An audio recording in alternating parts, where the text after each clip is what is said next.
All right, my friends, thank you so much for joining me. In today's video, I want to talk to you about breaking the chains of generational bonds. Now, if the content expressed here is personally relatable and you want to share your thoughts, your feelings, and ideas, I'd be ever so grateful if you would respectfully do so down in the comments section below, and I will respond to you in as timely of a manner as possible. Do you come from a long line of people in your family whereby certain amounts of pressure and influence are ever so present to always do things the way they've always been done because this is how we as a people are identified? And if you do things differently, well, then you're breaking the pattern and you're probably not going to be so well accepted. Now, this could come down to a matter of profession, or it could be certain beliefs. There could be things that you've seen within your family going way back. There's patterns that just keep repeating themselves over and over. And you said to yourself, that's either just not for me. It's not right or wrong necessarily. It's just not for me. Or you've seen things that have just been downright harmful. And you said, I don't want to be a part of that. But yet you just feel this pressure to continue doing things the way they've always been done. Well, I would say to you, don't be afraid to break the patterns. Don't be afraid to break the chains. Follow your own wisdom. Question it.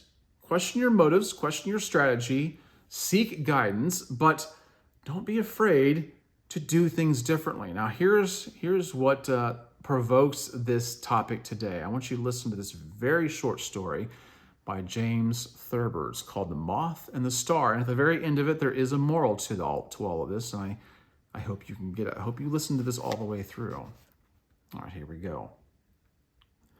A young and impressionable moth once set his heart on a certain star.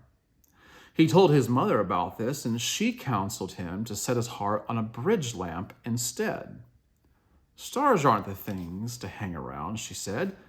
Lamps are the thing to hang around. You get somewhere that way, said the moth's father. You don't get anywhere chasing stars. But the moth would not heed the words of either parent. Every evening at dusk when the star came out, he would start flying toward it. And every morning at dawn, he would crawl back home, worn out with his vain endeavor.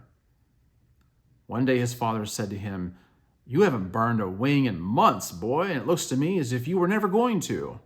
All your brothers have been badly burned flying around street lamps, and all your sisters have been terribly singed flying around house lamps. Come on now, get out of here and get yourself scorched. A big strapping moth like you without a mark on him? The moth left his father's house, but he would not fly around street lamps, and he would not fly around house lamps.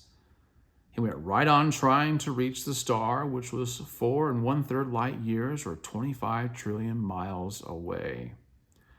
The moth thought it was just caught in the top branches of an elm. He never did reach the star, but he went right on trying night after night, and when he was a very, very old moth, he began to think that he really had reached the star, and he went around saying so. This gave him a deep and lasting pleasure, and he lived to a great old age. His parents and his brothers and his sisters had all been burned to death when they were quite young. The moral? Who flies afar from the sphere of our sorrow is here today and here tomorrow. Be wise.